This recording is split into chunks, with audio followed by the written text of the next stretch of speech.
Having concluded our 3-part series on Escape the Dark Castle's Adventure Pack expansions last year, thanks very much to those who watched and showed your appreciation by the way, it is perhaps inevitable that we've had viewers express interest in a similar review of the Collector's Box. However, the Collector's Box is not a self-contained and themed expansion to the game in a similar style to the Adventure Packs. Rather, it provides a collected storage solution for the game, its expansions and its accessories, along with a number of additional components that form a mini expansion to your games. In this video, I'm going to go through these components in turn, give you my view on the value they add to the game, and hopefully help you decide whether the Collector's Box is a must-buy or a must-miss before you shell out for it. A quick warning: in our previous videos on Escape the Dark Castle, we have gone to some effort not to spoil too much of what is ultimately a very narrative game, so you can discover such elements for yourselves. It is going to be almost impossible to do that in this video due to the small quantities of most components included in the box, although it is an unboxing video, so hopefully you're expecting some spoilers at least. Also, a reminder that Nameless Seraphim Gaming will always be open with you if we are or have been sponsored by a company whose products we are looking at in a video like this. For full disclosure, we should mention that Themeborn was kind enough to say some nice words and promote one of our videos last year, and we're definitely fans of this game. However, we have purchased the Collector's Box at our own expense and have no ongoing contact or business relationships with the company, so what you see here is our opinion of this expansion alone. So let's unbox this, box. Perhaps the most notable expansion to your games from the Collector's Box is the inclusion of 6 new boss cards, a significant increase in the possible enemies you might meet at the end of the game. Without wishing to spoil them all, it's clear that these will force some interesting new decision-making into your final battles. The Hydra and Entity, for example, both have variable damage outputs that will encourage you to take early risks which may come back to bite you in later turns. I'm a big fan of some additional variety to the final showdown, but it is worth pointing out that you won't necessarily reach the boss in every game that you play.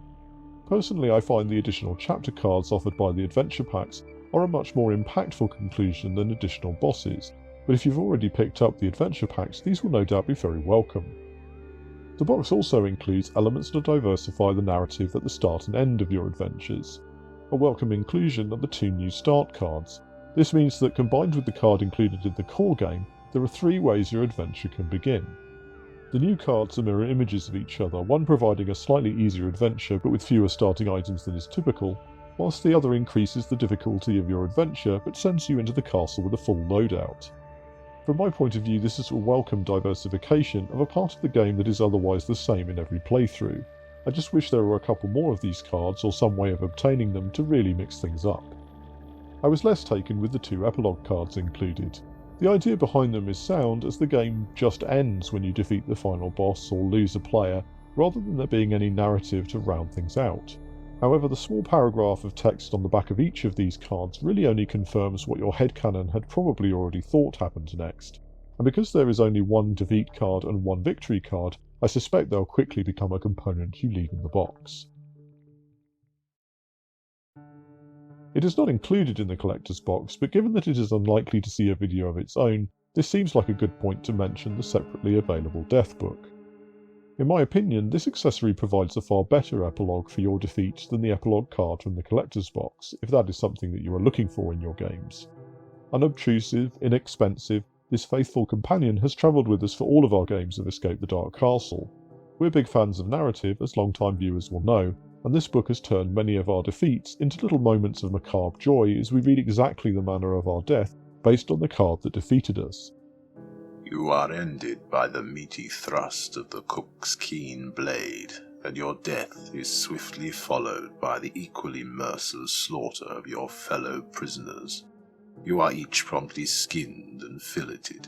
Your flesh is cubed, boiled, and seasoned to make a filling for the next batch of pies. After you have been baked to perfection, you are gobbled up by hungry guards, processed with difficulty, and at length deposited into the depths of the castle privies. Your adventure ends here. It's such a small thing, just a couple of paragraphs to round off a game, but we absolutely love it. Probably the main new mechanic added by the Collector's Box mini expansion is that of the character flaws.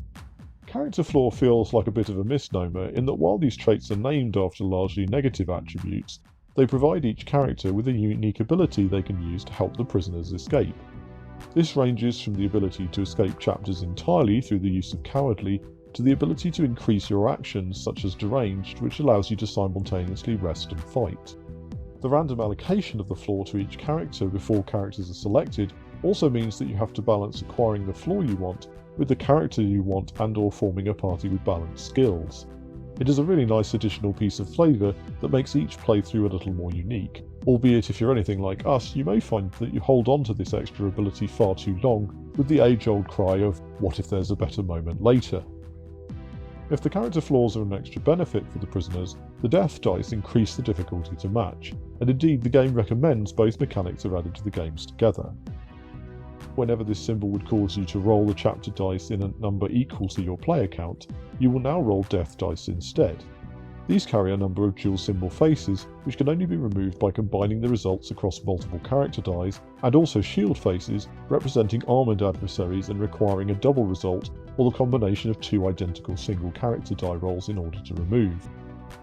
This definitely increases the grind on your chapter combats. The need to acquire specific combinations of symbols, not just specific symbols, means you will be fighting for longer with no additional means to heal, pushing you to optimise your decisions in combat and make every attack count. Both of these mechanics add a welcome twist to the core game, and I can definitely see us using them in future. These new dice are accompanied by a dice bag to hold all the dice from the game, and the value of this is going to depend very much on your gaming preference. Certainly I can see myself continuing to keep specific expansion dice, such as Plague and Death dice, in their own bags inside the main dice bag to ensure they don't get mixed up among the chapter and character dice by accident. But that's not to say it isn't nice to have a slightly smarter way to hold the dice on the tabletop during gameplay. A new item, an accompanying die in the form of the Living Stone, creates an interesting resurrection opportunity at the moment your character is killed. On the one hand, this seems like an overpowered item in a game where death is the only means of defeat. However, it can only shield, and then only sometimes, a single character at a time. It is also worth noting that, in a not insubstantial deck of items, the odds of drawing this relic are far from high. In fact, we have yet to draw it naturally during a game. It's nevertheless an interesting option to round out an already interesting collection of items available for the game. I don't have much to say about the reference cards, which are useful, particularly if you find it difficult to remember which symbol is wisdom and which is cunning and so forth, but these feel like a component that really should have been present in the core box. The collector's box also includes the chain-themed track and these black skull markers that you can use to track your health, and to be honest these caused us some ambivalence.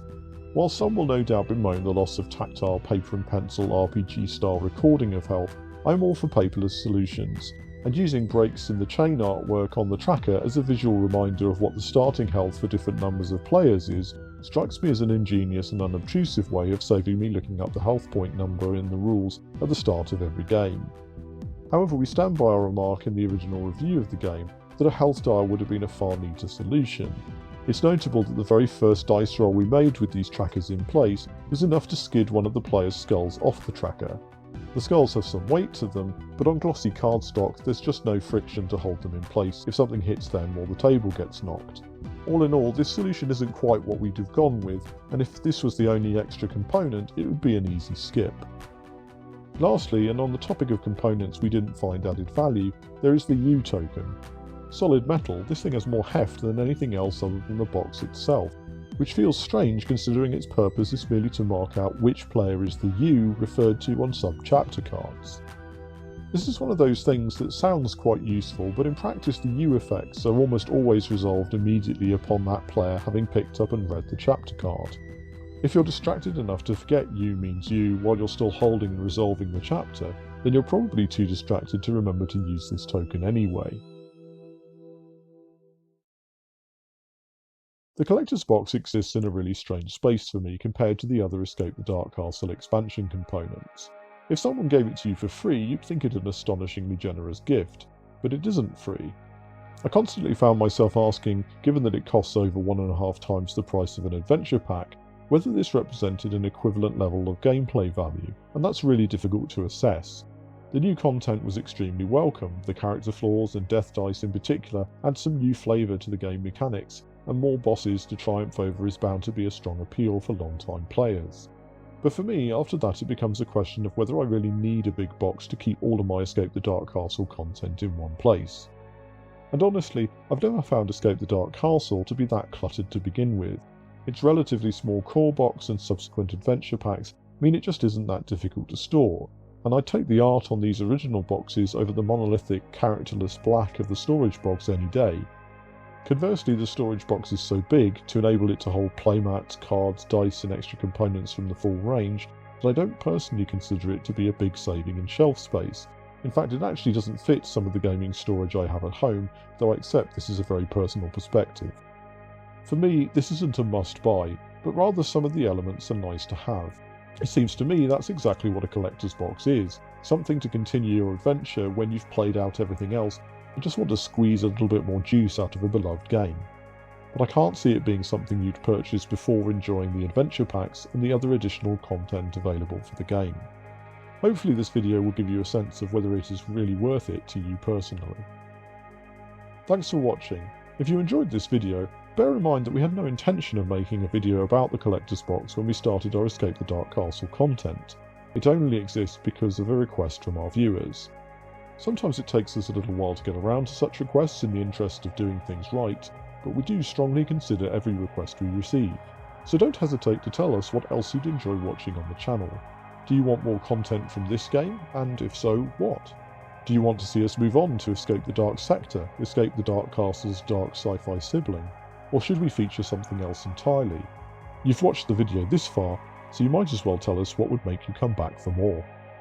Until you do, thank you for watching, and remember to always work hard, play better, and take care out there.